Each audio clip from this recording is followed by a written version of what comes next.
Esse palco é que é minha paixão, minha vida, tudo aquilo que eu sonhei. A gente começou a se reunir, Eduardo Tolentino, diretor do TAP, Sérgio Roveri, depois ele explica se é uma coisa ou outra, porque todo mundo chama ele de um jeito, jornalista e dramaturgo, como eu, né? Exatamente. Mas eu sempre fiquei com o pé em cada canoa, teatro, até que eu ainda continuo um pouquinho. Você continua? Eu continuo um pouquinho. Mas você é ator também, né? O único diploma que eu tenho é de ator, né? E agora eu voltei para casa. Em 92 eu voltei para casa. E Marcão, que é o... Antônio Rodrigues. Marco Antônio Rodrigues, que é o caçula. Caçula é ele. Não, o caçula é ele. Marcão. E eu trabalhei com os dois, fui dirigido pelos dois. E Oswaldo Mendes. E Oswaldo Mendes, o Eduardo já cuidou de me apresentar. E que a gente começou a se reunir para falar do nosso ofício, né? A gente sentia a necessidade de interlocução. Bonita essa palavra, né? Trocar ideia, cara. Falar. E não foi efeito da pandemia, porque foi um pouquinho depois. Não. A gente já estava podendo se ver, né? Não, já podíamos sair, até sem máscara. Eu estou sem máscara, porque eu ando com o Eduardo e você também, a gente anda no transporte público. Exatamente. Por economia também. Mas o seguinte... Eu não chegaria aqui. Se não chegar, é verdade. No tempo que a gente chega. No horário, né? A gente chega em 8 minutos aqui. Exatamente, o metrô é Se maravilhoso. as pessoas soubessem como andar de transporte público é bom, todo mundo faz teatro. Os atores europeus, todos eles andam de metrô, eles saem da peça, entram no metrô e falam público. Né? São Paulo continua com muitos problemas nessa coisa do transporte público. A gente que mora no centro, Eduardo mora lá, vocês que moram em Pinheiros também, a gente tem uma região que a gente tem, dá para ir, meu carro está lá, de vez em quando eu levo ele para passear. Mas nesse negócio de ficar conversando da nossa profissão, do teatro, dos caminhos e descaminhos do teatro, surgiu a ideia de hoje a gente conversar sobre direção, que é uma coisa recente do teatro brasileiro, né? Tem 70 anos, um pouco mais. Que lá dos anos 40 vem os Ziembinski, vem os italianos depois em seguida, tem até uma imagem bonita aí de um espetáculo da Maria era mais ou menos a estreia da Maria della Costa, um espetáculo que era Tobacco Road, e Itália Fausta dirigiu junto com o italiano Rogério Jacobi, que é daquela leva de italianos que vieram para cá. O Eduardo estava lembrando, são seis italianos que foram na sequência. Gianni Ratto, Alberto D'Aversa, Adolfo Celli, Luciano Salsi, Bolini e Rogério Jacobi. A gente está falando de final... Diretores, final dos anos 40 e já anos 50. Que é sobre a invasão polonesa com Ziembinski e Turkov, né? Que as pessoas costumam esquecer o Turkov. Né? Eles vão lá para o Rio, né? Vão para o Rio. O Jacob também tem isso, ele faz São Paulo, Rio e Porto Alegre. Né? O nosso amigo Fernando Peixoto conheceu o Rogério lá, em Porto Alegre. E, de repente, esse movimento todo faz nascer uma geração de diretores. Vou falar especificamente de São Paulo, Eduardo, depois pode talvez se estender sobre o Rio e outros lugares. Mas começa em São Paulo, começa com Osmar Rodrigues Cruz. Né? Osmar que, até recentemente, há uns 4, 5 anos atrás, era nome do teatro, do SESI. Tinha a sala lá, chamava a Sala Osmar Rodrigues Cruz. Os nossos grandes industriais mandaram isso para o espaço, tiraram o nome do Osmar. E Osmar não só fundou, e criou e manteve o teatro do SESI com um repertório genial, cara. Ele fazia clássicos e provava que o povo gostava, sabe? Fazia... Por exemplo, ele fez sucessos na época, tipo Milagre de Anne Sullivan, misturado com os italianos, entendeu? Com Mirandolina, com coisas assim. Nelson Rodrigues, Aparecida, tipo Plínio Marcos, ele já faz depois. Então era um repertório muito variado. Parênteses, será que esse negócio de você ter tirado o nome do Osmar Cruz, né, é um sinal um pouco desses tempos onde as instituições são muito mais fortes do que as pessoas, precisam ser mais fortes do que as pessoas? Os bancos dão nome para o teatro, né? Os bancos dão nome para o teatro. Instituições financeiras são nome de teatro. Você tem as instituições com muito mais força do que os pessoas, as pessoas e tal. Então acho que tem uma coerência. Mas com o Osmar, por exemplo, quem foi assistente do Osmar foi o Antunes Filho. Depois do Antunes estava conversando, quem foi assistente do Antunes foi a Ademar Guerra. O Antunes estava fazendo o Milagre de Anne Sullivan. E daí o Ademar conta que, porra, você vê, isso era nos 50, em 50 e pouco. Ele está montando um espetáculo no Maria Della Costa, com a Nélia Paula fazendo a Anne Frank. E o Ademar foi lá porque ele era amigo do Nelson Francis, que estava no elenco. Não foi a Dália Palma. Nélia Paula. Dália Paula. Dália Paula, eu falei. A Nélia Paula era atriz da revista e depois trabalhou com a exato. com peça do Bivar. Eu só fiz a É correção. que o nome da... Dália Palma. Dália Paula. E daí, uma hora o Ademar estava lá esperando. É impressionante, né? Como é que é? Parece uma enciclopédia. E eu tenho memória, por isso que a minha memória é pai. Aí o Ademar disse o seguinte, o Antunes fala assim, bom, se você está fazendo aí? Tá bom, o Ademar está lá no fundo do Maria da Costa. Não, você estava esperando o Nelson, a gente vai sair, vamos tomar um negócio aí. Eles eram alunos da PUC, os dois. O Nelson Proença e o... Aí eu falei, vem cá, senta aí na plateia, o Antunes, com aquele jeitão, né? O Ademar estava assim, aquele cara cheio de braços e pernas, o Antunes era tudo assim. Senta aí, veja essa cena aqui. Aí a cena era o seguinte, estava correndo lá, e a personagem surgia da plateia. Hoje você vai falar, que bobagem. Mas imagina isso nos anos 50. Aí surgia a personagem, invadia, descia aquelas escadarias do Maria da Costa, falando, a gente estava no palco e fazia a cena. Né? Acabou a cena, então assim, tá bom, tá. O que você achou? Qual é o seu nome? Ademar Guerra? O que você achou? Interessante. Interessante nada, eu quero saber se você entendeu alguma coisa, o que você... Ademar falou meia dúzia de batatada lá. Assim, você vai ser meu assistente. Mandou ele. Do nada, assim? Do nada. E assim começou o Ademar, que fazia teatro na PUC, teatro estudantil. Então, daí já surge também nesse momento já tem o Zé Renato no Arena, né? Criando o Teatro de Arena, Zé Renato Pécora. E o Augusto Boal na sequência. Não, Augusto Boal vem depois. O Fábio surge também nesse momento, o Rangel. O Rangel surge um pouco na sequência do TBC. Ele passa até a dirigir o TBC no final dos anos 50, já nos 60, 61. O Antunes também. O Antunes depois, mas o Antunes já estava lá, fazendo o teatrinho dele. Não, mas ele dirige o TBC também. Dirige. Ele vai fazer Vereda da Salvação lá, que é uma catástrofe. Depois ele faz... Mas ele faz direito. Ele faz direito. Segundo ele, porque não tinha o Jorge Andrade enchendo o saco dele. Exatamente. Então ele pode mexer no texto, cortar aquilo. Exatamente. Mas daí o Ademar vai fazer a primeira... Já tinha morrido. Já tinha morrido, exatamente. O Ademar faz a primeira montagem no sul do Alto da Compadecida, do Suassuna, que o Hermínio Belo Borba Filho, eu ia falar o Hermínio Belo de Carvalho, o Hermínio Borba Filho, grande nome do teatro pernambucano, veio para São Paulo e fez uma apresentação e fez uma temporada curta do Suassuna. E o Ademar montou, como foi o primeiro espetáculo profissional dele, que era, na verdade, com o pessoal do Clube Sírio Libanês, que era com o Armando Borges, Felipe Caroni, esse pessoal. E daí, já nos anos 60, o Boal veio dos Estados Unidos, Zé Celso nasce de um grupo, Zé Celso Martinez nasce de um grupo de estudantes, né? Do direito da USP? Com o Borg? Com o Queiroz Teles, o Amir Haddad, que depois vai para o Rio. Né? Então tinha já Zé Renato e tal, e veio o Apujan, que nasceu em São Paulo, em Ourinhos, foi para Porto Alegre, depois foi para a Europa, e na Europa ele se encantou com aquele teatro, ele estudou muito teatro popular. E Brecht, ele descobriu Brecht, né?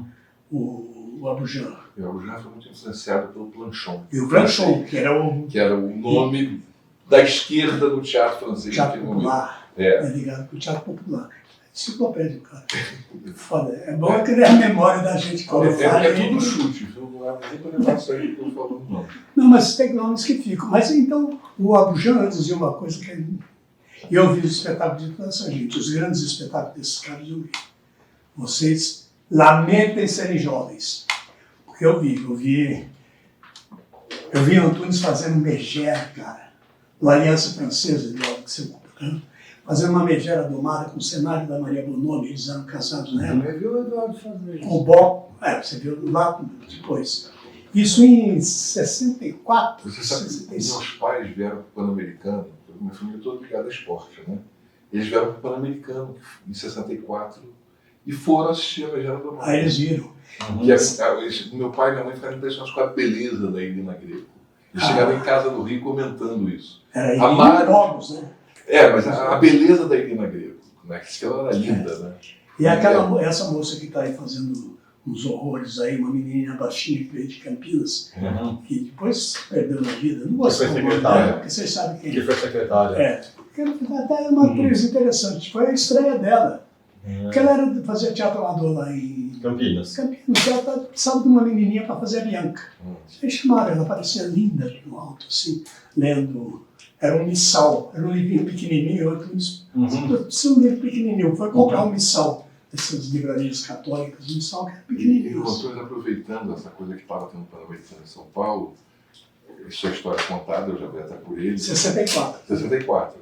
Ele fez aqueles nobres da peça do Shakespeare, um tomava uma Coca-Cola Exatamente. e eles jogavam o basquete ou o vôlei com frango. Exatamente.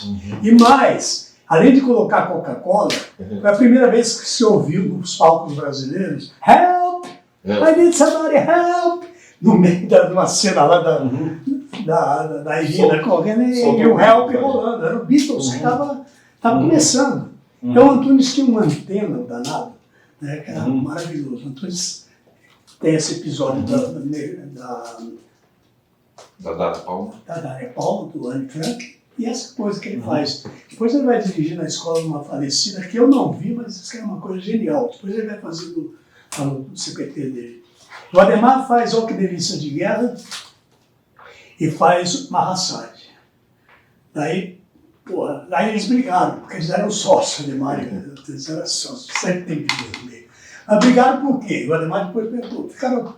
Quando eu conheci o Ademar e o Antunes, eles estavam brigados, eles nos falavam. Mas mandavam um recado um para o outro pelos amigos, entendeu? Fala para ele que eu fui ver aquele espetáculo dele, não é tão bom, não temos um outro. Eles trocavam essas informações, era uma coisa maluca, cara. E então eu vi o Marrá, cara. Marrá foi quando eu fiquei amigo do Ademar, porque teve um concurso de críticas e eu metido aluno da Escola de Arte Dramática, que fez 6 meses de curso, achei que podia fazer uma crítica, fiz. E colocaram entre as 3 primeiras, então. Olha a culpa de quem? Renata Palutini, Jacob Ginsburg e Anatol Rosenfeld. Estou em boa companhia, né? Oswaldinho, você citou uma série de nomes aí, de diretores, e a gente está com 2 diretores aqui, e eu fiquei com uma dúvida. Se alguns desses nomes, ou alguns desses trabalhos, influenciaram vocês, serviram de inspiração. Eu sei que vocês começaram depois, né, de uma outra geração, mas esses nomes tiveram uma importância na formação de vocês? Você não sei se você viu o Ademar, viu? Eu acho que Você viu. eu vi o Ademar, Vi Marrago, eu vi, Você viu o que ele fez com a Esther? eu vi o Lula, eu vi a revista do Enfio, que era da Eu vi. E no Lula eu fui assistente do Ademar, foi o meu curso de doutorado. Então eu vi. Eu acho que tem essas coisas que a gente via que O Lula, o Frank Wedekind, o Flávio Rangel também era um cara que pra mim me chamava muito a atenção. Capital Federal, Sim, vi Capital Federal. Eram coisas muito fortes. Vi coisas do Abujam, também eram muito interessantes. Não, que tem uma coincidência, você falou muito de teatro de São Paulo, e os nossos 2 amigos aqui não são daqui, né? O Eduardo do Rio, o Marco de Santos. Mas, Sérgio, eu acho que nessa época as peças circulavam entre as 2 cidades, né? Então eu vi, a partir do momento que eu comecei a ver, eu vi muito Flávio, vi muito coisas do Abujamra, vi Ademar, que a gente estava fazendo as mesmas coisas que a gente viu, não vi o Lula, não vi o Wedekind, vi Antunes, Gianni Rato, vi muita coisa, porque eles transitavam e vi os diretores do Você Rio. viu o que, doutores? Do Antunes eu vi Ricardo III, que não era bom, Não era bom. era muito ruim, e depois eu vi Virginia Woolf, com o Raul e a Lília no Rio, porque em São Paulo foi a Tônia, eu não vi em São Paulo, eu vi no Rio com a Lília e era maravilhoso. E já estava fazendo Macunaíma, né? E aí vi Macunaíma, vi o Nelson Rodrigues, etc. Mas o que me impressionou é porque eu tinha todos os preconceitos que jovem tem, né? Então eu dizia assim, Virginia Woolf, peça de sofá, o máximo da criatividade é a atriz sentar no braço do sofá. Quando acabou a peça, eu disse assim, nossa, eu gosto de peça de sofá. Eu já fiz peça de sofá bem feita. Um diretor que apareceu, que é um pouco posterior, foi o Celso Nunes, que eu vi muita coisa. Já é a geração 70. No Rio, o Amir, que saiu de São Paulo e foi O Amir já foi dos anos 60. Eu vi o tango dele, que é uma coisa inesquecível. É um dos O tango era a direção dele? a direção dele, os melhores espetáculos do teatro brasileiro. Veio pra cá, né? Mas aqui em São Paulo, o tango não veio com o mesmo elenco do Rio. Tinha a Teresa Fregolente, não era? Não. Aqui era o Jair Barcelos, no Rio era o Sérgio Brito que fazia, Renata Sorrá, Roberto Bonfim, Elza Gomes, que era uma maravilha, Sadi Cabral, duas figuras históricas do teatro brasileiro. Outro diretor que apareceu no Rio, muito legal, foi o Aderbal. Já também é anos 90. Já anos 70. 70. Vi muita coisa do Fauzi também. Porque as coisas elas circulavam pelas duas cidades. E eu, a partir do momento que eu comecei a fazer teatro, cada 6 meses eu vinha a São Paulo, passar um fim de semana que tinha. As peças eram sábado, domingo, 2 sessões sábado, 2 domingos. Vinha na quinta-feira ou quarta e assistia 8 peças. Ainda assistia infantil do Vladimir Capella, ainda assistia o que estava aqui. Então a gente via muita coisa. Do Flávio via Capital Federal, evidentemente. Via Vera Fischer fazendo negócio do Estado. Zé Renato viu muito que ele foi. Eu gostava muito de umas coisas meio. Renato ficou muito no Rio. Eu gostava muito de umas coisas. Tipo, Paulo Goulart, Iniciativa. Legal. Sim. E Sérgio Jockman. E gostava daquela coisa quando teve lá na Itália, que era do Adriana Filho, Nossa Vida em Família. Não, esse é o Paulo, né? Paulo. Foi a direção do Antunes, né? Direção do Antunes. Direção do Antunes. E tem um cara que eu acho que era legal, que era um cara bom de conversa, quer dizer, pelo menos eu conversei muito a vida com ele, era o Silnei Siqueira. Né? Silnei. Ele trabalhou com a gente, fez uma vida com a gente. O Silnei tinha uma dificuldade no Silnei. Dificuldade não, coisa da vida. O Silnei era funcionário público, era advogado, e ele tinha uma limitação de horário, mas era um cara adorável, né? Além de diretor, era um diretor prático, porque sabia do métier, montava um espetáculo. Tinha essa coisa da geração. Foram umas coisas assim, por exemplo, foi ver um espetáculo meu. Sabia muito. Aí tinha 2 pessoas falando assim atrás, né? 2 atores, fingindo que falavam, assim. A gente assim, a gente fica querendo saber o que eles estão falando. Estão falando, tira essa Sim.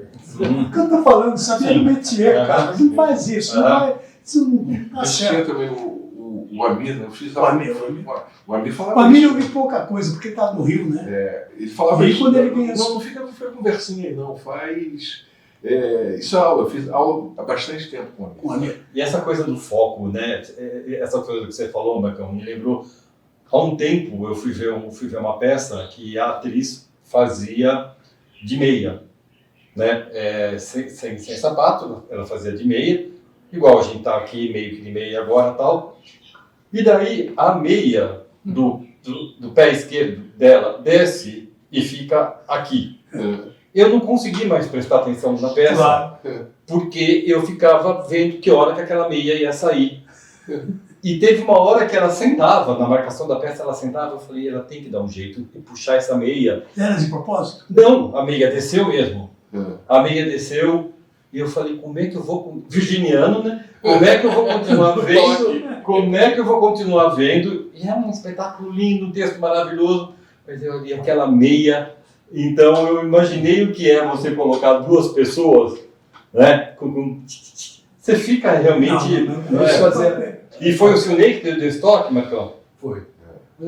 A gente tinha o Folias, muito tempo o Folias fica ali no centro da cidade, existe lá, né, o galpão do Folias. E como fica no centro da cidade, aquilo tem muita comida, né? Muita coisa. Vira e mexe passava, vira e mexe, assim, era raro, mas passava um rato. O espetáculo inteiro ia pro rato. Quem vai de cena. Uma coisa que eu vi, né, que foi As Três Irmãs do Zé Celso. Eu estava começando a ver teatro. No Você viu, menino? Meninos, eu vi. E era lindo o espetáculo.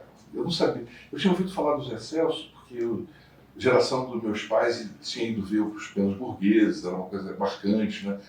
Os Pequenos Burgueses, o Teatro Opinião, Se Correr o Bicho Pega, Liberdade, Liberdade. Mas nessa época eles já não iam mais ao teatro. Depois de 68 eles pararam de ir ao teatro, voltaram só muito tempo depois, um pouco desiludidos como espectadores. E aí eu fui ver o Zé Celso, no Glaucio Gil, e eu tenho até hoje as imagens marcadas. O espetáculo de ruptura da Oficina. Mas lindo! E aí um dia eu vi uma entrevista do Zé Celso dizendo que o espetáculo era um pouco esgarçado. Aí eu citei isso quando estava fazendo o Jardim das Cerejeiras, colocando entre aspas, na boca do Zé Celso. Eu ouvi ele dizendo isso. E aí um idiota de imprensa escreveu que estava dizendo que o espetáculo era esgarçado. Transformou aquelas palavras na minha boca. Eu fico louco com isso. Como se fosse eu. Não estava dizendo isso, eu nem tinha condição de saber que era um espetáculo esgarçado naquela época. Como diz o Bernardo Scholl, dizendo, quem manda escolher uma profissão de analfabeto? Nós escolhemos, nós somos jornalistas. O único que não é jornalista aqui é o Marco. Né? O Marco não. Mas o Marco tem Mas sempre há tempo. Sempre há tempo. Mas aqui passando agora. Sempre há tempo. Mas ele não escreveu, ele manda bem. escreveu Caros Amigos. Escreveu Caros Amigos. Escrevi, fiz até crítica para seu passado te condena. Mas eu estava falando um negócio dos diretores, que é uma coisa para jogar a bola aqui. É o seguinte, esses caras, o Albuquerque dizia isso, então, que foi a geração de diretores que o teatro brasileiro teve. Esses caras, até o início dos anos 70, daí começaram a chegar. Era uma geração que cada um tinha... O que era o diretor? O diretor era o cara que pegava um texto e dava um ponto de vista sobre aquele texto. Não era montado, não era um encenador que vai lá e pode as coisas bonitas, não. Ele tem um ponto de vista sobre aquela peça. Pode estar equivocado? Não. Mas ele criava uma unidade no espetáculo, onde todos os elementos respondiam ao mesmo objetivo. Hoje, às vezes, eu sinto que voltamos aos encenadores, aos ensaiadores. Ensaiadores, não encenadores. Ensaiadores, encenadores. Quer dizer, ensaia, e depois começa a criar coisas bonitas, coloca um efeito aqui. Porque acho que os ensaiadores nem isso faziam, não tinha nem coisa possível. Não, nem tinha. Hoje tem o encenador. Hoje é o ensaiador e encenador, que vai criar coisas. Esses caras, toda essa geração toda, a do Zé Celso, a primeira coisa que eu vi, que foi o impacto, foi da dela, né, claro. Eles gostavam de teatro, texto, e gostavam de ator. Eles acreditavam que o ator era o... Acho que essa coisa que você está falando aí, que eu acho que tem a ver com uma coisa stanislavskiana, né, que é do superobjetivo. Né? Qual que é o superobjetivo da encenação? Né? Porque acho que é isso, é um ponto de vista que você coloca na escrita cênica. Né? Ou seja, um centro que você... Eu lembro que a gente, quando estava fazendo Otelo, lá no Folies, a gente estava tentando procurar isso, né? Porque a gente conhece o Otelo como uma tragédia do ciúme. Né? E para nós era a tragédia da propriedade. Tudo caminha por aí. Né? A Desdémona quer transformar o Otelo em sua propriedade aristocrática, enfim, tudo anda por aí, né? O Iago, etc. Então, todos os trabalhos confluem para isso. Né? Então tinha um ponto de vista. Tem um ponto de vista, tem um ponto de vista que está dado na cenografia, no figurino, na música, enfim, na questão toda. Né? É a leitura que você faz do... Agora, o Marco, eu fiquei curioso em relação a uma coisa.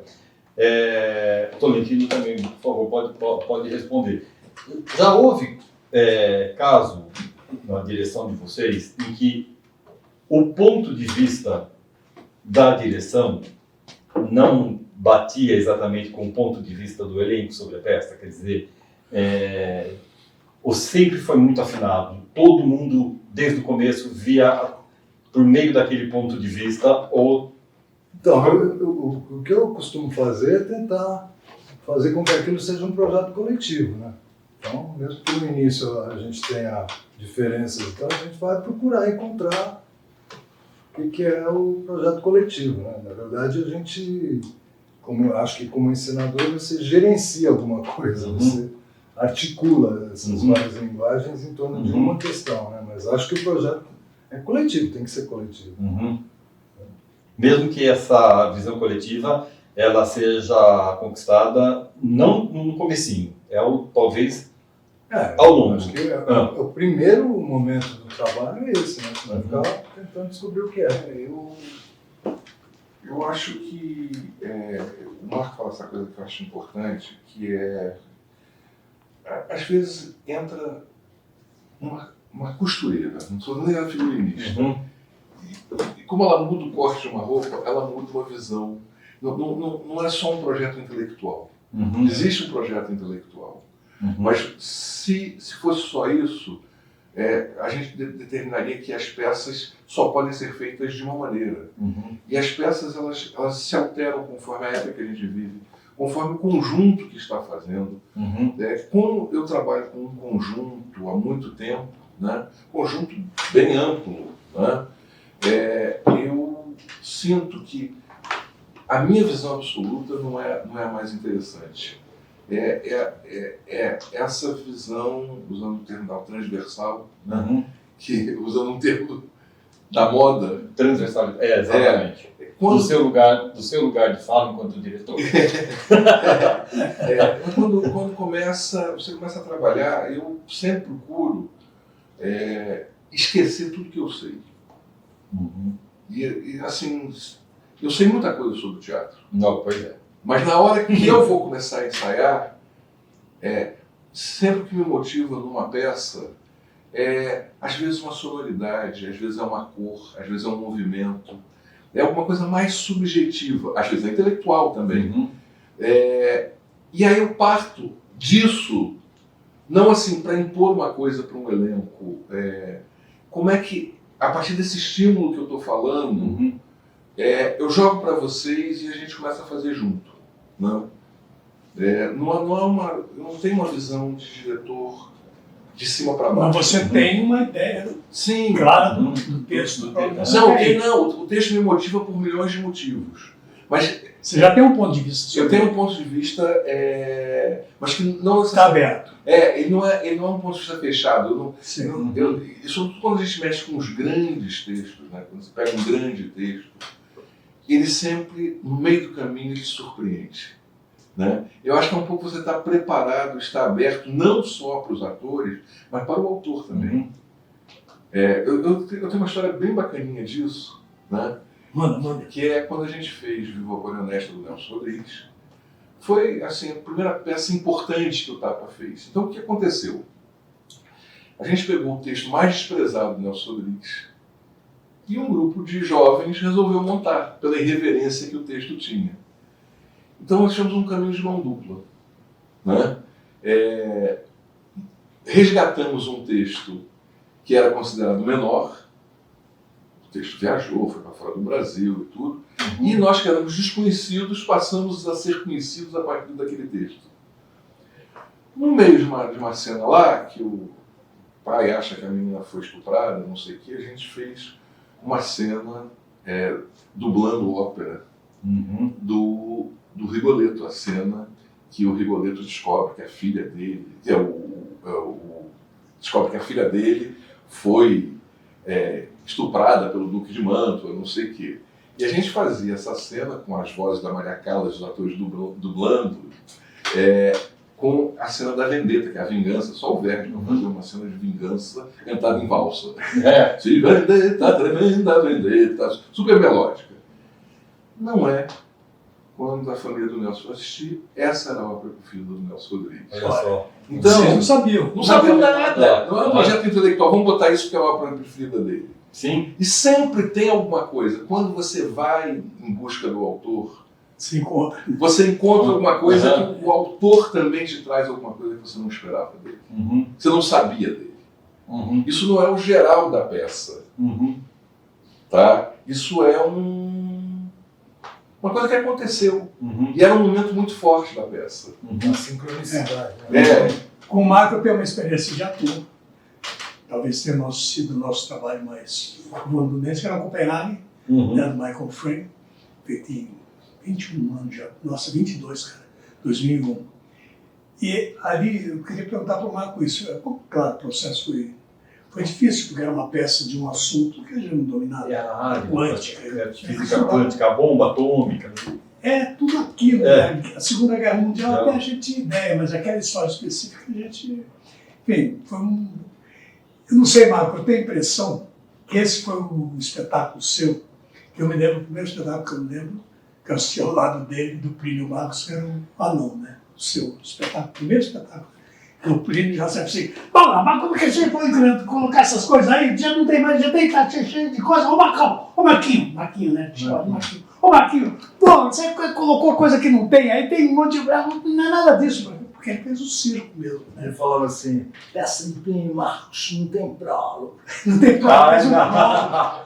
Eu fiz um prólogo que é a entrada do circo na... O Marcos sempre tem uma visão muito particular das peças quando ele pega. Depois ele fez a Missa Negra também, que ele não foi na música, não tinha música, inventou umas músicas, enfim. Mas Aquarius. no Copenhague... Aquarius era o grande lance. Teve aquelas coisas, o Chico de Assis queria matar o Marco. Queria me matar. Então o Marco tem essa coisa, mas no Copenhague, Marco, eu senti você, eu falo até que foi a sua... Porque você foi no texto ferozmente, né? Nosso trabalho foi o texto, de entender aquilo e traduzir aquilo. Como é que foi esse processo? Porque eu acho que o que resultou também, acho que vocês viram também, Sim. era um espetáculo muito... Até que não cortamos muito, né? Porque cortamos uma coisa no segundo ato. Lembra do Sesc de Curitiba? Falando assim, porra, isso aí tem que ter 1h30. Eu falei, mas tem 2h30. 2h30, 3 horas. Só uma coisa no segundo ato, que era uma coisa repetitiva, que dava que a gente tirou depois da estreia, você contou. Mas esse texto chegou na minha mão, chegou na mão do Marco, porque ele passou na mão de vários diretores e vários atores para fazer o bordo, né? Chegaram em nós. Chegou primeiro em você, que tinha me visto fazendo uma peça com a Miriam Meller e o Frank Carlos, que era a Visão Cega, o Modo Swing, e você disse, chamou os outros. Daí, eu lembro que tinha umas histórias ótimas no Copenhague, mas você foi pontual no texto, né? Você foi muito... Era o texto que te interessava ali, né? Como é que foi esse desafio? O máximo que você fez foi colocar algumas projeções. A minha amiga, nossa amiga Bárbara Leonardo, falou assim, o espetáculo é genial, chegou a escrever isso é teatro, aquelas coisas. Depois, no particular, assim, precisava aquelas projeções. Eu falei, Bárbara, tem que facilitar, cara. Ninguém vai acompanhar essa história se não tiver um... Mas eu quero falar disso, quer dizer, não era aleatório. Não era aleatório, não. Entrava, por exemplo... Era uma tradução cênica para uma plateia brasileira de um tema muito árido, que é um tema científico. Né? E, que é uma coisa difícil de se ver no teatro. Exatamente. Né? Que era... te permitia uma viagem para as suas sensações. Não era um desvio da ideia. As músicas, inclusive. Acompanhar, ajudar. Tinha uma coisa sensorial que, é isso que eu estou dizendo, ia de encontro ao texto. Ao encontro. Ao encontro do texto. Não de encontro. Eu encontro, desculpe. Então, como foi esse processo na tua cabeça? Eu sei o processo do coletivo, eu sei. É engraçado, porque tinha um patrocinador, assim, uma coisa rara, né? Que era a Manakei, negócio. O cara ia fazer o espetáculo e o cara falou assim, ó, você não quer ver essa porra fazer um processo em Nova York e em Londres, dirigido pelo mesmo diretor. Você não quer ir ver... Era iguaizinho, essas montagens. Você não quer ir ver o espetáculo? Tipo, melhor seja porque aquilo é difícil, né? E aí eu falei, óbvio, o cara me pagou tudo pra ir ver. Para Nova York. Para Nova York e Londres. Foi Nova York e Londres, né? Ver o espetáculo. E em Nova York já não estava, mas eu fui para Nova York. Mas em Londres estava. E o espetáculo eram 3 grandes atores, que eu não lembro o nome, o Philip Post sentados, falando. E aquilo, num teatro de 800 lugares, aquilo lotado, há não sei quanto tempo, e eu voltei para cá e falei assim, o japonês lá, que eu não lembro o nome dele. Falei, bom, se eu fizer aquilo que eu vi lá, Vai é ser uma melhor exceção. não estrear. É. Entendeu? E aí foi isso. Eu vou estudar muito física quântica, entender física quântica, princípio da incerteza, teoria da complementaridade. E como é que coloca aquilo em cena? Porque, agora, o centro, para mim, do espetáculo, é aquilo trata de dois grandes amigos, que é o Bohr, que era o que ele fazia, e o Heisenberg, que eram amigos, Carlos em 1927. São alguns dos caras que inventam alguns dos princípios da física quântica. Estou falando muito? Não, tá ótimo a Os história. princípios da física quântica lá.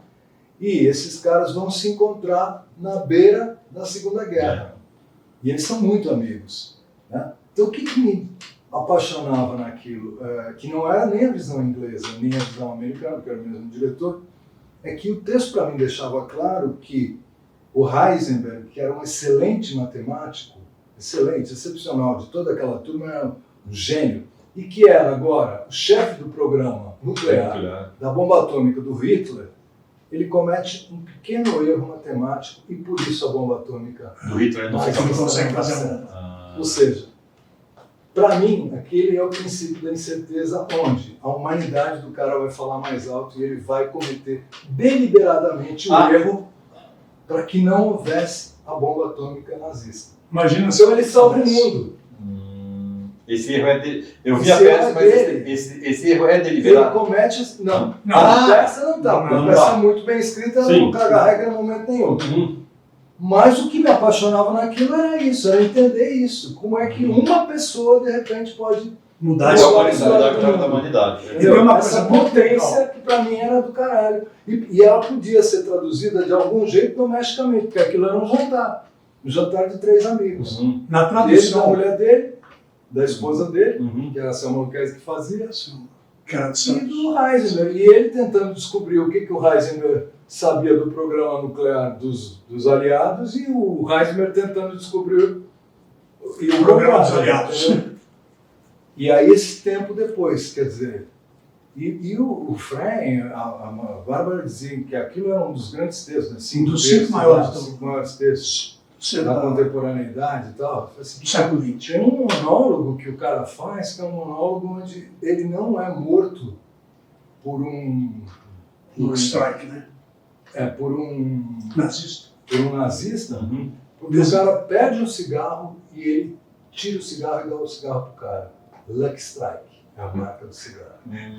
Então é uma sucessão de, entendeu? Quer dizer, isso é quando você lê aquilo, você fala assim, como é que o cara consegue produzir um treco desse? Entendeu? Agora, Que detalhe. inteligência é essa? Detalhe, Quer dizer, isso que me dificuldade. apaixona no teatro. Essa dificuldade que você tinha é o seguinte: o filho da mãe do Michael Frey não bota uma rubrica. Numa rubrica. Não tem O máximo de rubrica que ele coloca, isso é genial, os clássicos, ele coloca no texto. E ele saiu. E ele entrou. É. E Só ele isso, gritou, né? e ele falou, e ele chorou. E Porra, ele coloca a rubrica na fala do. Com detalhe, quando o Marcão pegou o texto, e eu também, o Paulo já não achava ator e não achava diretor. Daí achou o Marcão indicou, ele mandou o texto, você quer fazer uma peça assim, assim, assim, vou te mandar o texto hoje, você precisa ler hoje e dar a resposta até amanhã cedo. Porque senão. Uhum. Eu li para fazer, não entendi nada, é um mergulho. Eu vou mergulhar, não sei nadar, mas nessa piscina eu saí. O texto tinha passado na mão de vários diretores. O último, o Paulo me mandou um texto, Xerocado, que tinha passado pela mão do Fauzi. O Fauzi tinha cortado tudo que se referia à física. Ninguém vai entender isso. Não, e vários atores me diziam isso. Ninguém entende Ninguém isso vai também, entender. né? E o Paulo falou assim, lê sem o corte. Sem os cortes. Inclusive o Genésio. Ele cortava tudo, ficava uma historinha boba. Entendi. Uhum.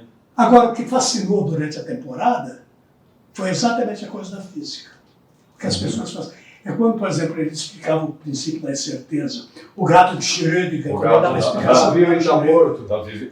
Ao mesmo Essa tempo. coisa do gato de Schrödinger é do cacete, né? Porque você tem um gato dentro de uma caixa. O gato tanto pode estar vivo quanto pode estar morto. Você não Uma sabe, você só vai cápsula saber. de cianureto lá dentro. Você só vai abrir, você só vai saber quando você abrir a porra da caixa. Uhum. Entendeu?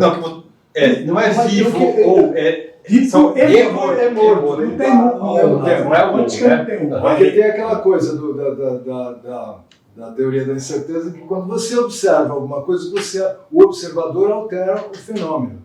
Ele faz parte. Seu olhar O seu olhar muda. Quer dizer, é um tipo de texto dessas coisas que você vê e faz na vida que leva a tua cabeça para outro lugar, né? No sentido de que a uniformidade, que é uma coisa tão presente hoje, no teatro de hoje, na arte de hoje, é uma coisa que você deve se afastar correndo. Tudo que é uniformidade, moralismo, preceito, é para sair correndo. E é o que mais... Vou contar uma inconfidência dessa direção do mar. Depois você explica isso daí. Quase o Palma queria matar ele.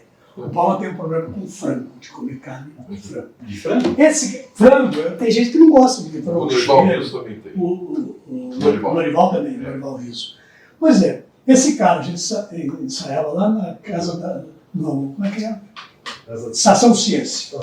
Lá na Lapa, que era a Estação Ciência, o professor Anderson Burg, que era o diretor, cedeu o teatro para a gente ensaiar. Esse cara inventou, tinha cena do jantar, que o Bohr e a mulher recebiam o Heisenberg. E eles eram aristocratas dinamarqueses. E o Heisenberg era um alemão louco. Esse cara faz a produção todo dia, comprar um frango assado na esquina, na padaria da esquina. Para ele comer com a mão. Para ele comer com a mão. Chegou um dia e falou assim, não, você faz o que você quiser, eu não vou comer a porra. A cenógrafa saiu por causa disso. Era a Mari, né? Não era. A mulher Cristina. Onde já se viu colocar alguém para comer um frango com a mão em cena? Um europeu para comer um frango com a mão em cena? Mas depois você desistiu. Você está fazendo aquilo de provocação. Isso é coisa de diretor. Para fazer um ator chegar num ponto tal, ele fez o Palma se aproximar do personagem assim. O Adhemar tinha uma tese para o negócio do trabalho do ator, do diretor. Falando assim, como é que você trabalha ator? Assim, meu papel como diretor é o seguinte, eu pego o personagem e apresento para o ator. E apresento ao personagem, o ator ao personagem. Apresento um ao outro, daí entrego, eles que se resolvam, eles que se perdam. É bonita essa imagem, né? Quer dizer, a função do diretor é, olha, Hamlet, Marco, está aqui o Hamlet. Hamlet, está aqui o Marco. Quer dizer, vocês trocam. Porque, na verdade, a interpretação é isso. Oswaldinho, mas às vezes eu gosto de participar da suruba. Como é que é? Eu gosto de participar da suruba. Mas no fundo... Não é só apresentar, não. Às vezes o cara de voyeur é bom, mas às vezes é bom entrar. Depois ele se metia também, não. Depois que estava não, ele tinha uma coisa que ele não falava, mas ele entrava para bagunçar. Quando essa relação estava toda muito bonita, ele botava um frango assado, botava um frango pro ator comer, você fala, não posso comer esse frango, caralho, o personagem não come frango. Oswaldinho, você acha que foi essa peça que despertou o seu interesse de depois aproximar a ciência do teatro? Daí você fez outros trabalhos? Daí eu fiz, mas daí eu entrei no grupo lá do Palma, o Arte Ciência, e a gente fez um monte de O Palma já tinha feito. Estava fazendo até hoje o Einstein. O Einstein. Então acho que começou a ser. Na verdade, eu comecei, a minha estreia em teatro foi uma peça de ciência. Infantil. Infantil. De Maria Clara Machado, dirigida pela Teresa Guiar. Aliás, foi dirigido por várias mulheres. Teresa Guiar foi a primeira diretora. Lembra da Terezinha Guiar, né? De Campinas. Morreu ano passado. Tinha o teatro... Como é que era o nome do teatro dela? A gente apresentou lá o Anatola no teatro dela. Lá em Campinas. A produtora era Maria Alice Pergueiro. Era do Bela Vista, Teatro Bela Vista, da Lídia Alice, que depois foi derrubado. Está lá o Sérgio Cardoso. Em 69, eu fiz Camaleão na Lua. Antes do homem pisar na Lua. Em 69, meses antes. Então eu já fazia ciência, eu brincava com o Palma, fiz ciência. Bem antes. Bem antes. Mas daí foi, porque eu acho que tem a ver. Para mim, teatro é pensamento, né? É ideia. Você estava falando de negócio de direção. Você viu o Lula, né? Não sei se aconteceu com vocês, isso que aconteceu com o Adhemar. Eu fui assistente do Adhemar, e ser assistente do Adhemar era um aprendizado. Fiz o meu curso de graduação, de pós-graduação de teatro com o Adhemar nessa direção. O texto já é complexo, né? O texto do Frank Lederkind já é... Daí tinha feito, o Zé de Anchieta fez um cenário, a gente foi no estúdio do Zé, ele mostrou a maquete, porra, a maquete era genial, tá bonito, tal. Monstruosa, não, grande, para o teatro Sesc Anchieta, uma puta cenografia. Assim, tá legal, tá, o Ademar provou, ok. E daí fomos ensaiando. Daí teve um dia da montagem do cenário. Estávamos sentados ali no meio do teatro Sesc Anchieta, sentados assim, montando. Quando o cenário foi ficando pronto, o Ademar virou assim: Tofu, me ferrei, me fudi. Eu falei assim, eu acho que sim. A coisa, e eu jogo a pergunta para vocês desse exemplo. Ele fala assim, não dá, o espetáculo não pode ser, com esse cenário não pode ser o espetáculo que nós estamos fazendo. Tem que mudar o espetáculo inteiro. Em função do cenário. Ele falou assim, muda, porque esse cenário ele é tão imponente, ele é tão forte, que ele sufoca o ator. Entendi. Como é que eu vou fazer? Além de algumas dificuldades técnicas, que tinha umas jaulas, quem trabalhava com essa ideia, como iluminar aquilo? Hoje teria recursos, mas isso em 74, é impossível iluminar aquilo, os atores adequados. Bem, tinha essa coisa técnica, mas tinha muita suntuosidade. O Ademar fala assim, que ele tinha uma dificuldade para lidar com o cenário e figurinos. Quando chegava o figurino, quebrava a perna dele, entendeu? E daí a gente passou a noite inteira, porque no dia seguinte ia ter um coquetel de apresentação. O produtor era o Chico Bergamo, pai da Mônica Bergamo, que até hoje assim, você dilapidou a minha herança, vocês do teatro. O Chico era maravilhoso. O Nicolau amava teatro, era herdeiro dos móveis Bergamo. Então, ele tinha recurso. Ele montou o espetáculo na oficina com o Fagundes e depois procurou a Ademar e a falou assim, tem esse texto, quer fazer? Quero. A gente fez lá no Sesc Anchieta. Então, dilapidamos, Mônica, acabou sua herança. Vai ter que trabalhar. Porque ele gastou muito ali, foi uma puta produção. No dia seguinte ia ter um coquetel de apresentação para a imprensa, aquelas coisas badaladas, tudo organizado lá. A Ademar falou assim, tão fodido, o que você vai fazer? Eu falei assim, vou para casa dormir, não vai para casa, vamos. A gente ficou lá a noite inteira, os dois fumavam muito, não sei quantos maços de cigarro a gente fumou, quebrando a cabeça, pegando o texto e analisando. De manhã, cara, deu um clique assim, não sei quem foi que falou, se ele ou eu, que era o seguinte, tinha um personagem, se você lembra, que era o João José Pompeu, que era um puta ator, que fazia uma espécie de domador. Que fazia aquele texto longo. A produção da Renata Paulutina podia pegar isso para falar para você. Eu sei que você está conversando, mas lembra que tem gente assistindo. Não, é o seguinte, tinha essa abertura que começava, o Pompeu só entrava nessa cena, vestido de domador, de circo, né? E falava tal, com chicote, tal. E agora, começou, pá! E saía e só voltava depois de 2h30, 3 horas para o agradecimento. A gente fala assim, a saída está no Pompeu. Daí chegamos no dia seguinte no coquetel, entrando lá, Pompeu, vem cá! E o Pompeu era aquele assim, fazia chato. Chato não, ele era muito objetivo. Ele chegava assim, olha, o espetáculo que a gente está fazendo é o texto é maravilhoso, a direção é sensacional, o elenco então, tudo, o cenário, figurino, mas ninguém vai ver, viu? E era assim. Ele tinha muito entusiasmo. Ninguém vai ver. Essa é a piada dele na missa 7º dia, não vem ninguém. Não, isso era no velório. Colocaram ele dentro da mesa. Piada sobre ele. Não tem Ninguém. Aí fala assim, aí começa a aparecer muita gente. Aí veio muita gente assim. Eles não tinham mais nada que fazer. Esse era o Pompeu. Pompeu, você vai mudar tudo. Ou seja, ele passou a... Não sei se você lembra isso. Ele ficava no espetáculo, ele regia o espetáculo. O chicote, ele não tinha texto, não pode ter texto. Então os personagens entravam, e daí o que ele fazia? Quando a interpretação estava, Pompeu, você vai reger o espetáculo lá dentro.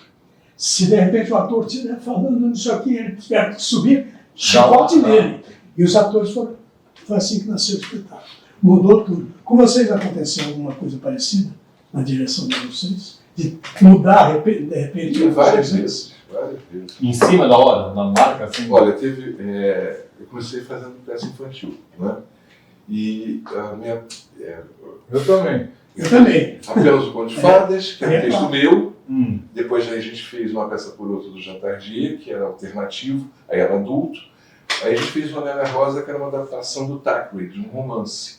Era uma peça infantil. Na véspera da estreia nós tínhamos 2h30 de peça. Para criança. Para criança. Aí eu fui para casa. Quando a criança sair, tá na hora de tomar outra dose da vacina. Qualquer vacina que Mas fosse. eu estava encantador. Né? E nós estreamos fora do Rio de Janeiro, no Teatro Arthur Azevedo, que era um teatro em Campo Grande. A gente fazia circuito muito. A gente ia sobre Filho Preta todo dia. E às 8h da manhã pegava o trem. Era uma loucura. A gente ia todo dia fazer para ter público. E tinha. Nós tínhamos um público lá. Aí eu fui para casa, eu posso cortar aqui, aqui, aqui. Então eu tinha as coisas escritas na parede, eu empurrava os atores, pegava, puxava, troca de roupa para cá, porque eles não sabiam, eles tinham ensaiado 2h30. Passou para 1h30, que já era grande.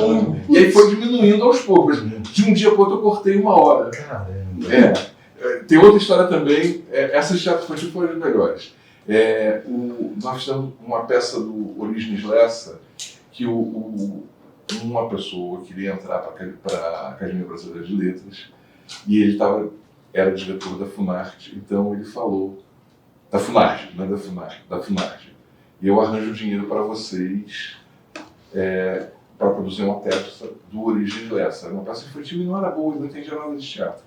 E a gente acabou mexendo, mas eles deram assim, nós estávamos naquele momento que estavam quase fechando as portas, que eles dinheiro que nos salvou e deram cenários, figurino construído no Teatro Municipal do Rio de Janeiro, e aí tinha um cenógrafo que resolveu inventar coisa, aí tinha uma árvore de cordas, estavam 4 pessoas para tirar aquilo de cena. Era o Glaucio Gil, que não tem quase coxia, e de noite tinha a Eda Gabler com a Dina Sfati. Então tinha que tirar aquele cenário inteiro, já era coisa pra cacete, e essa árvore, para 4 pessoas, demorava. Aí eu fui fazendo assim, chega um pouquinho para cá, chega um pouquinho para cá. Chega um pouco, olha, saiu, ficou na coxinha, mas não saiu assim isso. E a outra também, Maravilhoso. do Pinóquio, no Rio, foi um grande sucesso o Pinóquio, era um espetáculo muito bonito. E foi bom que você veio para cá, não foi? A gente não veio com a gente veio com os cônoes, né? E aí na temporada seguinte a gente fez o repertório que a gente estava fazendo no Rio, que era a Viúva Por Honesta e o Pinóquio. E nós vendemos numa dessas coisas a gente vendia lá em Campo Grande 3 sessões vendidas para a escola. E tinha 1h20 mais ou menos, que era grande para teatro infantil, mas era muito bonito. Só que nós tínhamos 3 turmas esperando lá de fora para entrar, de tão lotado estava o teatro. Aí eu estava assim, sentado vendo isso assim. Fui até, era aparelho de som aquele que girava ainda. Gravador de rolo? Gravador de rolo, assim, dá para você pular dessa música para essa daqui? Vou dar. Aí eu fui lá, avisei o elenco. Nós vamos tirar 20 minutos da peça aqui. E aí, o ator que fazia o Pinóquio, ele olhava assim, as pessoas vão botar roupa, o que vai acontecer? E eles, como era de episódios, eu tirei 3 episódios e eles cortavam para isso. Isso foi na hora que eles... e aí a gente tinha essa versão curta, mas que foi feita na hora. Cara. E tem outras, tem milhões. Se não ficar contando aqui, aí tem milhões de histórias. E você, Marco, teve que mudar o espetáculo na véspera? Uma direção? Ou durante? Posso inverter a pergunta, eu vou contar uma historinha rápida, que foi numa coprodução do Folias com Tapa, né? Que era bem no comecinho do Folias, e o Folias deve muito pro Tapa. Só um parênteses, a gente fez um espetáculo antes desse, acho que era antes desse, né? Que era o Folias Felinianas, que a gente tinha recebido uma verba do governo do estado, tinha concorrido a um prêmio, tinha ganho a porra do prêmio, a gente ensaiou e tal, super animado, não sei o que, não tinha que estrear. A gente perdeu tudo que era teatro público, não tinha como pagar um teatro privado. Aí o Eduardo pegou e falou assim, estreia aqui, porra. A gente vai viajar, vocês estreiam aqui. E a gente... Aqui onde? Na Aliança. Aliança Francesa. Durante o período nós éramos residentes lá. Um teatro, um espaço, eles eram a companhia residente. Isso é um episódio, mas não é isso que eu ia contar. Eu ia contar o seguinte, a gente estreou um outro espetáculo, a coprodução, que fazia, o Guilherme Santana fazia, o Bruno Perillo fazia, que era ligado mais ao Tapa do que ao Folias na época, Depois a Lola Tolentino fazia os figurinos, que eram maravilhosos e tal, e a gente foi estrear isso em Curitiba. A gente estreou em Curitiba no teatro, não sei se você estava lá. A gente estreou num teatro que a saída do público era bem na frente do palco, assim, né? O espetáculo tinha umas 2h30, era o Happy End, que é atribuído a Elizabeth Hauptmann, na verdade, é do Bertolt Brecht. Uhum. E aí a gente fazendo aquilo e lá pelo meio do caminho começa a sair as pessoas, começa a sair. Pela frente. Pela frente saiu uma caralhada de gente, assim, e de repente tinha lá a delegação da Folha de São Paulo. E a delegação da Folha de São Paulo, com o respectivo crítico, se levantou e foi embora. A delegação inteira. Puta, fudeu esse negócio, né? Eu fiquei indignado, na época eu era bem mais jovem, e acabou o espetáculo, foi atrás do crítico, né? Fui atrás do crítico, encontrei a Beth Nespoli num restaurante, eu falei, como é que tá esses? Né? Eu babando, eu, o Zeca e o Ulisses Com, que era o cenógrafo. Pô, peraí, O Ulisses acalmou. o cara não tava lá, o cara tava numa festa, mas onde é o hotel tal. Fui lá, peguei um guardanapo, falei assim, meu amigo, você é crítico e tal, não sei o quê, então você cumpre a sua obrigação, você viu o espetáculo até o fim para falar dele, e eu cumpro a minha, que é fazer o espetáculo até o fim. Bom, passou e tal, o cara não escreveu, recebeu o recado, e a gente chegou aqui e reformulou o espetáculo inteiro. O crítico tinha razão? Tudo. Eu não sei se o crítico tinha razão, mas eu acho... Não, de sair não, ele Ah, devia de sair. aguentar até o final. Isso aí não. Mas eu acho que depois o espetáculo fez uma boa carreira. Depois até foi convidado para fazer uma temporada no SESI de uma semana. Uhum. Teve boas críticas. Uhum. Mas esse episódio me lembra um pouco... Por que eu puxei isso também? Primeiro, porque é um jeito de homenagear e agradecer o Eduardo, né? Que é um camarada e um companheiro de muito tempo. Segundo, porque a gente tinha ainda um papel da crítica para poder tensionar. Hoje a gente não tem crítica, a gente só tem lobista. Uhum. Lobista que tem coisa na internet, etc. Não sei o quê. Então esse tempo, não vai ficar falando do passado, mas esse tempo ficou empobrecido, né? Hoje a gente, muitas das coisas que a gente vê que os estudantes não sabem, as pessoas jovens não sabem, é porque falta mesmo uma reflexão crítica, falta um ensaísmo, falta enfim, um outro tipo de reflexão sobre o que é isso. Uhum. Tô fazendo Ô, Marcão, como você trouxe o assunto para agora, eu fiquei pensando numa coisa aqui. O Tolentino citou várias vezes o Nelson, você citou várias vezes o Plínio. Vocês acham que hoje todo o Nelson e todo o Plínio poderiam ser montados? Quer falar você que eu já falei muito? Não, olha, eu acho Eu que... tenho uma opinião, mas daqui a pouco... Eu acho que sempre vão ser autores que vão desagradar em algum momento, entendeu? Quer dizer, eles não estão de acordo com o status quo, independente do que seja, quer dizer. Sob certos aspectos, eles desagradam a direita muito e desagradam a esquerda às vezes também. E hoje desagradariam questões identitárias. Primeiro assim, não vamos colocar que todas as peças do Nelson, todas as peças do Plínio têm a mesma qualidade. Uhum. Dentro da obra deles tem uma hierarquia. Claro. Coisas melhores e coisas piores. Então, as melhores serão mais fáceis de serem feitas por mais tempo. Mas, de qualquer maneira, certas resistências à obra desses dois autores que tiveram no passado voltam em ondas. Uhum. Né? Agora, o que eu penso sobre isso? Eu faço, independente se está na ordem do dia ou não. Uhum. Né? Eu não faço se eu não gostar da peça, mas eu nunca me pautei nas coisas que eu... Quando nós fizemos, por exemplo, Viana, Oduvaldo Viana, nos anos 90, as pessoas diziam que aquela esquerda era superada, que eram textos fora, não tinha por que fazer, apesar dos espetáculos terem feito sucesso. Uhum. Mas as pessoas não diziam, não tem mais que fazer isso, tem que fazer Vianinha. Por quê?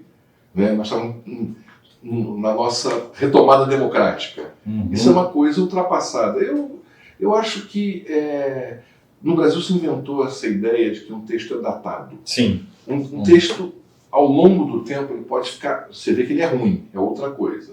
Uhum. Se ele é bom, ele não é datado. Uhum. É porque você não conseguiu lançar um olhar sobre ele que mexa com o tempo que você vive. Uhum. Mas existe... O Marco falou essa coisa do Otelo.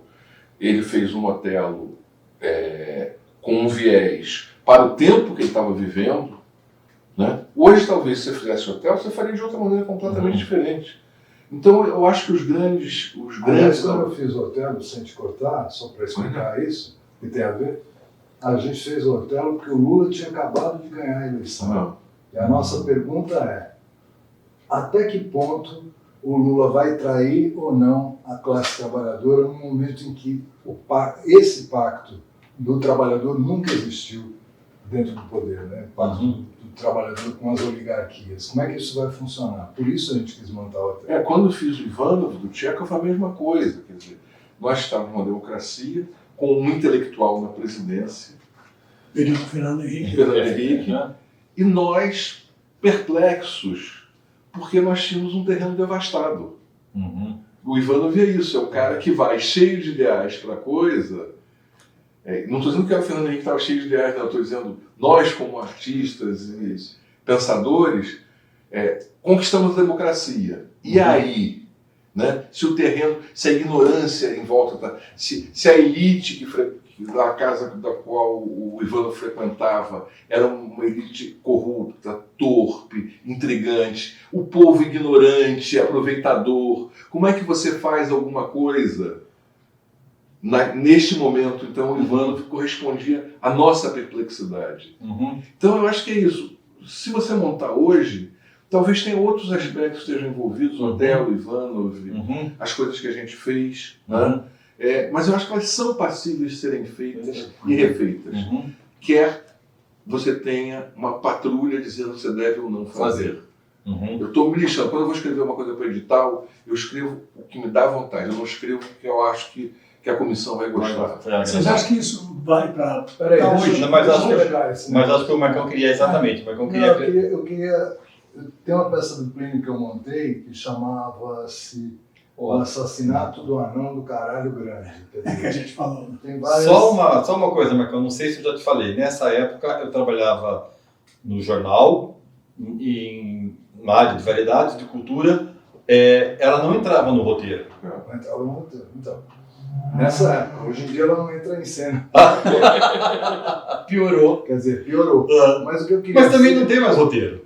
Então, Então no começo dessa história, que até a gente estava perguntando que encenadores que poderiam ter influído e tal, não sei o quê. Sabe o que me chama muito a atenção na cultura brasileira? São essas coisas que andam à margem. É o Noel Rosa, sabe, essas coisas que subvertem o costume, que subvertem a leitura das coisas, que é o Plínio, que é o Nelson Rodrigues, que é o Oswaldo de Andrade, que é o Mário de Andrade. Sabe, e cada um subverte ao seu modo, né? Porque o Noel subvertiu com lirismo, com... Mas também dando porrada. Sim. Tem coisas bem duras, né? E o que eu acho curioso nisso é que, e o difícil nisso é que hoje em dia tem que estar tudo normatizado, tem que estar tudo regrado, tem que estar tudo dentro de um padrão onde parece que a gente voltou lá atrás num teatro em que a função do teatro é doutrinar, né? Doutrinar, então tem aquilo que é... E eu não estou dizendo que isso é uma questão de direita ou de esquerda, é uma questão muito mais de esquerda, inclusive, né? Daquilo que se pode chamar, talvez, de esquerda. Né? Existe todo um regramento do que pode, do que não pode, do como faz, de quais são os temas, etc. E a ficção perdeu um espaço fundamental na perspectiva da arte, né?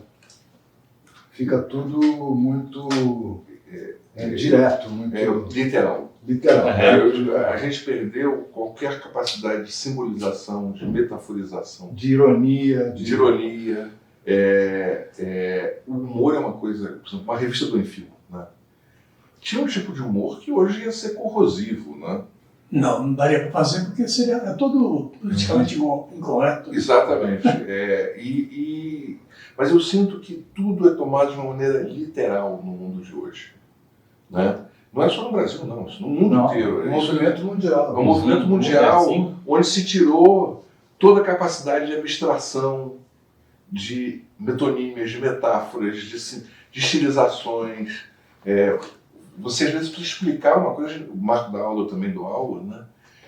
O que você precisa explicar, o que está por trás do que está sendo dito, porque a leitura, a pessoa repete com um vocabulário mais pobre, o que o autor falou, o que está escrito ali.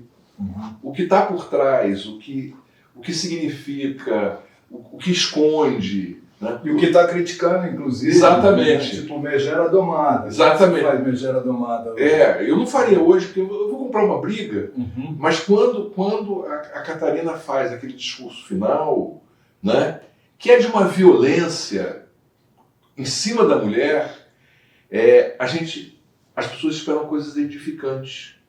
Você não pode fazer isso como se no mundo real isso estivesse resolvido. Exato. Isso não está resolvido. Então, quando você coloca certas coisas que incomodam, né? Eu adoro o Strindberg mais do que o Ibsen, porque é óbvio que quando a nora bate a porta de casa, nós, os progressistas, adoramos. Aquilo incomoda aos conservadores. Então, nós ficamos satisfeitos. Aquilo é um recado que nos bate, que é bacana.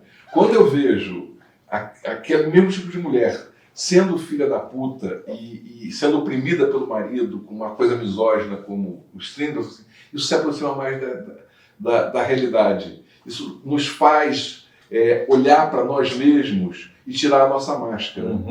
Então, a atitude romântica não me agrada muito no teatro. Eu prefiro a atitude que incomode, que perturbe o pensamento vigente.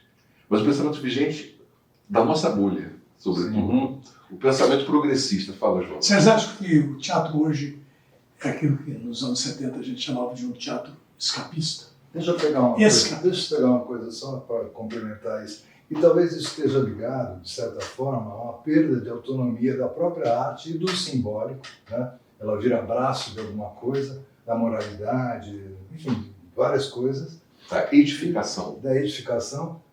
E, ao mesmo tempo, isso é uma operação muito bem urdida pelo capital, né? Porque com toda essa coisa, parece que o capitalismo fica menos selvagem e mais dócil. Né? O discurso é de uma certa docilidade. Olha, desde do vocabulário que você usa até os temas e o jeito com que você mexe nas coisas. Né? Eu estava vendo hoje na Folha de São Paulo, tem uma pessoa que eu não conheço, enfim, um artista plástico, falando justamente disso. Ele está falando porque vazou aí um pedaço de vídeo da Anitta, né?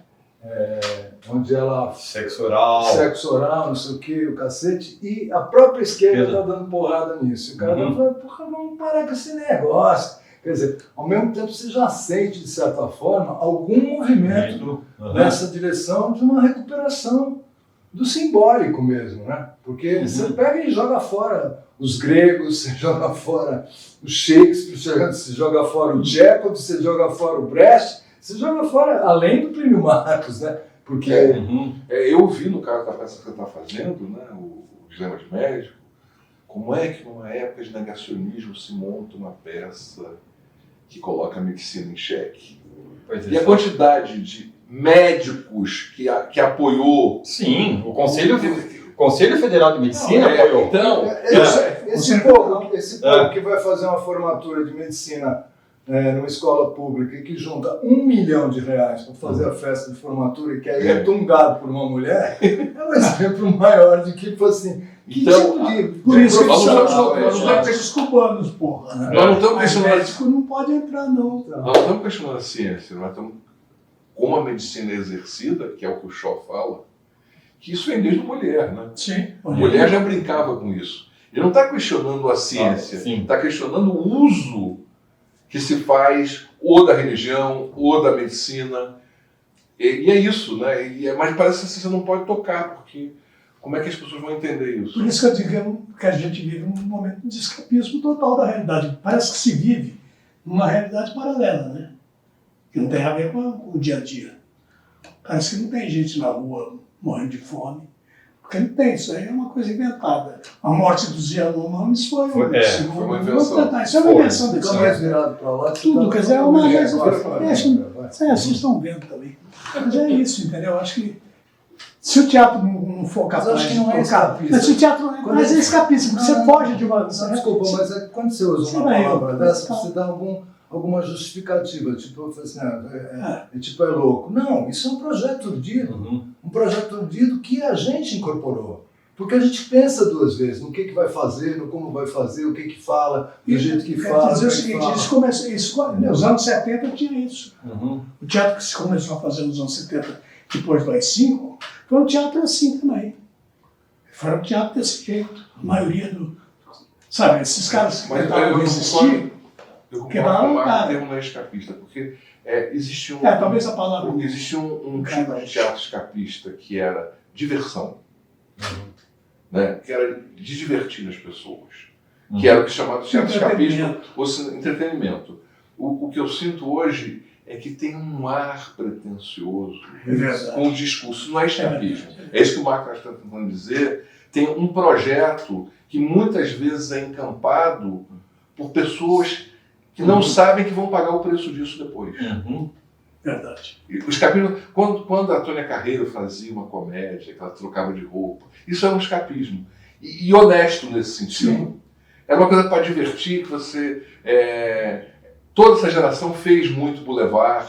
Entre um Plínio Marcos, a Tônia fazia com qualidade. Não, isso é outra coisa. Ainda não fazia. Não era carregação. Era cenário do Jane, Rato, figurino da Calma, a luz de não sei quem, era deslumbrante, era um bom escapismo. Era um bom teatro. Agora, essas pessoas ganhavam dinheiro e na temporada seguinte faziam um Plínio Marcos, um Pinter, um Albi, né? Vinham sem... até vaiadas. Tinha ambição, né? Tinha ambição. Então, existia um projeto, a gente estava falando até da Tânia Brandão, que ela escreveu sobre a Maria Della Costa, a importância de Maria e Sandro no teatro brasileiro. Ela tem uma tese sobre isso, e que ela fala da modernidade, quer dizer, esse projeto de uma peça escapista, conquista de um público, para depois as pessoas verem a Tônia Carreiro fazendo, ou a Maria, fazendo uma peça mais consequente. Então o escapismo tinha uma lógica no meio da história. Hoje em dia fazia Arthur Miller e fazia Plínio Marcos. Exatamente, tudo, né? E Brecht. Mas hoje, o que eu acho que a gente está tentando discutir aqui é que existe um mecanismo do que não se pode falar. Não se deve falar, porque isso vai magoar as pessoas. Eu já ouvi do Plínio Marcos que é um absurdo o que acontece com a Neuza Sueli. Que é no feminicídio, a gente botar em cena aquilo que você está valorizando. Como se a pessoa não olhasse aquilo, não se indignasse. Né? Quando eu fiz o Torniquete, que a mulher lá na Sicília acaba se suicidando, teve uma moça que saiu indignada, dizendo: como é que você faz isso numa época em que as mulheres são oprimidas? Bom, oprimidas são desde a Grécia, né? Elas são desde que nós éramos macacos. As fêmeas sempre foram oprimidas. Agora, se você não coloca isso em cena, não vai mudar nunca. Não vai mudar nunca, porque você não sai com a ideia resolvida. Eu fui ver uma leitura, eu não vou me estender, mas só isso. Fui ver uma leitura do Vereador da Salvação, feito pela turma do André Garoli, e ele perguntou, ele fez várias leituras do Jorge, por que não está funcionando? Aí eu disse assim, porque essa é uma peça que tem protagonistas que manipulam essa comunidade. E um coro que é manipulado e que não sabe por que foi manipulado. Isso é que o Vereador da Salvação fala. E aqui vocês botaram todos hierarquicamente iguais. Aí uma menina falou assim, mas você está discutindo a reforma agrária, aqui está se realizando. Eu falei assim, aqui não é vida real, né? Pois é. Então você sai apaziguada, aqui não tem protagonista nessa peça. E se você não vê a manipulação que aqueles protagonistas, inclusive populares, no caso da peça do Vereador da Salvação, o líder evangélico, o líder não sei o quê, se você não coloca isso em cena e vendo que aquele bando foi morrer porque foi atrás de um líder fanático, a peça perde o sentido. Claro. Então você sai apaziguado, estão todos iguais, olha que coisa linda, na Oswaldo de Andrade, de graça. Aqui a reforma agrária está resolvida, todos têm o mesmo peso. Pois é. Não é o papel da talvez um papel central disso não seja, de fato, tensionar essas coisas, né? Eu fico me perguntando muito. Eu estava até lembrando hoje que o Boal escreve em 62 a Revolução da América do Sul, né? Que é uma peça importante na estrutura daquilo que a gente pode chamar de contemporaneidade. Em 62 é um momento em que você tem a grande figura arquetípica, do mesmo jeito que hoje você tem grandes outras figuras arquetípicas ligadas a identidades, etc., é o operário. O operário carrega toda a força revolucionária, que hoje corresponde a outras tantas questões, né? E este operário, que é o protagonista da Revolução da América do Sul, é um anti-herói. É feito de trouxa o tempo todo, acredita em tudo que querem vender para ele. Quer dizer, num momento em que o operário é a salvação da nação. O cara faz aquela inversão, aquela operação de inversão. Para quê? Justamente para chamar a atenção para aquilo que podia vir a acontecer, que aconteceu. Né? Então, o que é curioso é como você, de repente, abre mão desse papel, dessa força, né, que você tem, que é de fato tensionar. Quer dizer, acho que o teatro é interessante quando acontece alguma coisa entre quem faz e quem vê, né, coisa como um pequeno deslocamento ali. Porque se você vai no teatro para confirmar a sua crença, melhor ser ir numa igreja evangélica ou num culto católico. Eu acho, né, que esse é um triângulo. Eu acho que tem que ter mais essas conversas. É claro que a gente tem vontade de trazer outras pessoas para conversar com a gente, mas eu acho que ainda tem assuntos que a gente não esgotou aqui. Opa! Né? O próprio Sérgio, ó, que trouxe aqui. Pois é, eu fiz meu dever não sei de casa. quantas perguntas. 22. E aí, os falastrões aqui, que somos nós, não deixamos ele fazer as perguntas que ele... então, a gente está devendo no nosso podcast uma continuação disso. Mesmo que a gente vai intercalando com outros temas. No próximo, o Sérgio assume as anotações, tudo. Ou se não tem aquela coisa meio Big Brother, continue, porque agora a gente, sabe assim, o Eduardo fica ao vivo respondendo as 22 perguntas. É que eu acho que depois disso... Marco, né? Marcão. Eu acho que depois do que o Marco e eu dissemos, nós vamos ser cancelados. Não, nós vamos perder seguidores. Ainda não, eu acho que ainda não. Mas daqui a pouco o Marco está muito comportado, eu acho que ele vai ser cancelado no terceiro episódio. Não é agora. Mas se a gente não for cancelar, também não tem graça. Não. Nós não estamos sendo contemporâneos. Então, eu sinto que falta... eu sinto que a gente não esgotou tudo que a gente teria para esgotar no tema direção. Sim, uma coisa que eu acho legal a gente discutir no outro, que não diz respeito a exatamente direção, um pouco, né? Mas que é uma coisa que a gente está vendo agora, eu fico impressionado, as peças que são ensaiadas durante um ano para ficar 3 semanas em cartaz. Isso é. Né? Aí eu acho que a gente vai entrar no tema produção. Eu acho que é um tema isso muito é uma legal coisa assim que você tem um amigo ator que te chama, ele dá um convitinho, daí 2 semanas você encontra ele e fala assim, pô, preciso ir. Não, acabou ontem. Te confesso o seguinte, né? quando a Clara me convidou para fazer o Dilema do Médico, claro que queria fazer Ipsi, o show Ipsi também gostaria de fazer. Claro que eu queria fazer o show, mas a pergunta que eu fiz é a seguinte, a gente vai ensaiar 3 meses para fazer 1 mês? Se não, a gente vai fazer 3 meses. Então, não dá. A gente está trabalhando com uma atriz que ela ensaiou um espetáculo 9 meses, Marcão, 9 meses, 10 meses. 9 meses, 10 meses, assim, horário integral, horário de fábrica. Sabe assim? Das 9 às 6. Para ficar 3 semanas em cartaz. Isso não é teatro, né? Esse tema tem outras tantas coisas ligadas à produção, que é o ingresso gratuito. Vamos discutir isso. Eu só queria aproveitar o show, né? Tem uma história ótima disso, que ele, quando ele convidou o Churchill para assistir a peça dele.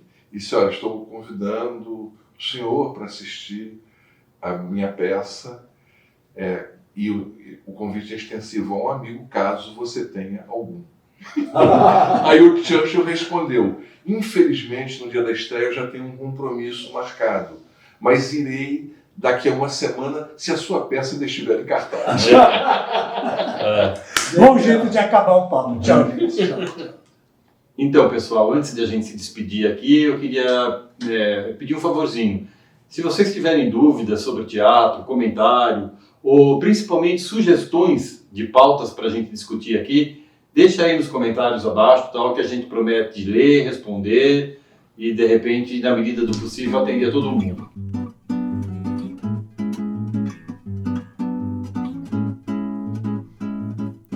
Arthur Azevedo, esse brasileiro imortal, ajudou a escrever o grande enredo da história do Teatro Nacional. E dessa semente generosa que um belo dia ele plantou, veio vindo uma colheita tão formosa, e assim o seu teatro se espraiou em Guarnieri, Plínio Marcos, Jorge Andrade, Suassuna, Dias Gomes, Juraci, mas o Nelson, o Osvaldo e o Calado, e o Duvaldo, pai e filho estão aí. Embora hoje seja noite escura, num tempo tão difícil de viver, sei bem que a minha arte é muito pura e uma nova madrugada de nascer. Esse palco é que é minha paixão, minha vida, tudo aquilo que eu sonhei, e por ele eu esparramo o coração com toda essa beleza que eu criei. O teatro brasileiro sou bem eu sou um, sou mais de dois, sou mais de três, e pra mim Cacilda Becker nem morreu. Eu agradeço o aplauso de vocês. Adeus, eu já vou indo, e o meu verso é seu.